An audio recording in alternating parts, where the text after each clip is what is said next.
Bonjour à tous, c'est Serge Kibungé, un utilisateur d'AutoCAD. Aujourd'hui, je vais partager avec vous comment utiliser ou importer un tableau Excel dans AutoCAD. Là, je suis en train de vous présenter un tableau que j'avais déjà fait, que j'avais déjà importé à partir d'AutoCAD. Ce qui est bien avec cette astuce, ça vous permet de gagner en temps. Mais il y a plusieurs façons de faire. Sans plus tarder, on va voir comment arriver à ces résultats. Premièrement, il faut d'abord préparer les tableaux dans Excel. Deuxièmement, il faudrait copier les tableaux à partir d'Excel. Troisièmement, il faut coller les tableaux dans Excel en utilisant ces deux commandes ici. Ça dépend. Ceux qui utilisent la version anglaise vont taper Paste Spec. Et ceux qui utilisent la version française vont taper collage spec. Et ensuite, on va voir comment gérer certaines choses après collage parce que quand on colle, c'est pas toujours conforme et il faut essayer de régler la hauteur ou la largeur des colonnes. Sans plus tarder, nous allons passer à l'astuce. Donc, on va d'abord effacer ces tableaux-là, puis ensuite, on vient dans notre Excel où on avait déjà préparé. On va faire CTRL-C dans cette zone-là et ensuite on vient dans AutoCAD. On va taper Paste Spec là, comme j'utilise une version anglaise. Et puis je viens dans AutoCAD Entity. On peut coller aussi comme une image ou sous un autre format. Mais quand on veut garder les propriétés d'Excel, il faut venir dans AutoCAD Entities. Et ensuite, mon tableau, on a notre tableau.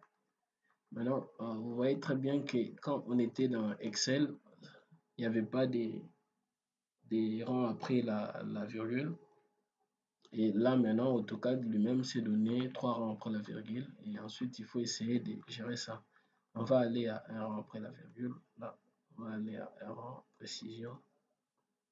On va aller, non, on va aller à 0 rang après la virgule. Là également, on va aller à 0 rang. Donc, on va prendre une précision. Là, on va prendre une précision de 0 également. Et là, on va prendre une précision de 0. Et la même chose jusqu'ici, on va prendre une précision. Une précision et quelque part où il n'y a pas de texte,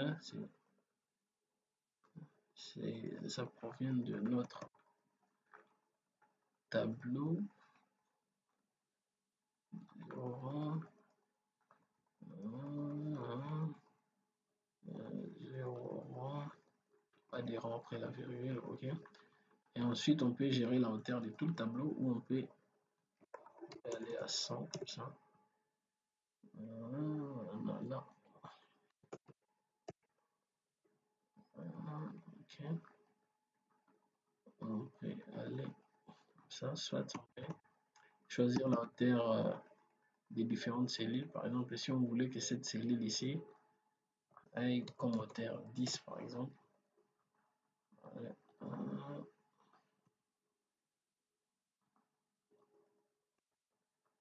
Et on peut peut-être centrer les textes. On va centrer tous les textes là, alignement. On va aller middle center.